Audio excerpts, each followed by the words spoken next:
मुंबई अहमदाबाद महामार्गावर काल 2 ऑक्टोबर रोजी सकाळी घडलेल्या अपघातात एका तरुण वाहन चालकाचा उपचारादरम्यान दुर्दैवी मृत्यू झाला। मुंबई अहमदाबाद महामार्गावरील हालोली गावाच्या हद्दीत एका ट्रेलरने दुसऱ्या ट्रेलरला पाठीमागून जोरदार धडक दिल्याने हा अपघात घडला। मिळालेल्या माहितीनुसार मुंबईहून गुजरातकडे जाणाऱ्या ट्रेलर या ट्रक चालकाचे आपल्या ट्रकवरील नियंत्रण सुटल्याने महामार्गावर उभ्या असलेल्या दुसऱ्या ट्रेलर ट्रकला या ट्रकची धडक बसली आणि हा भीषण अपघात घडला। मुंबईहून गुजरातकडे जाणाऱ्या या ट्रक चालकाने उभ्या असलेल्या एका ट्रकला पाठीमागून जोरदार धडक दिली। जोरदार धडक बसल्याने या ट्रकचा समोरील भाग पूर्णपणे चेमून गेल्याने त्यामध्ये ट्रक चालक 2 तास अडकलेला होता।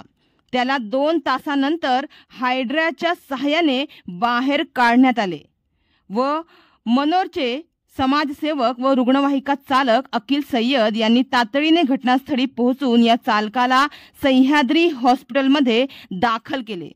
मात्र या चालकाची गंभीर परिस्थिती असल्याने त्याला मुंबई येथे हलवण्याचा सल्ला तेथील डॉक्टरांनी दिला। अकील सय्यद यांनी त्याला मुंबई येथे MGM हॉस्पिटलमध्ये दाखल केले, मात्र शस्त्रक्रियेदरम्यान त्याचा दुर्दैवी मृत्यू झाला। फैजान खान वय वर्ष 24 असे या मृत वाहन चालकाचे नाव आहे। तर या चालकाचे कुटुंबीय हे मुंबई येथीलच असल्याने ते मुंबईच्या या हॉस्पिटलमध्ये दाखल झाले होते, मात्र आपल्या तरुण मुलाच्या अशा दुर्दैवी मृत्यूने त्यांच्यावर दुःखाचा डोंगर कोसळला आहे। मात्र अशा दररोजच्या अपघातामुळे अनेकांकडून संताप व्यक्त केला जात आहे।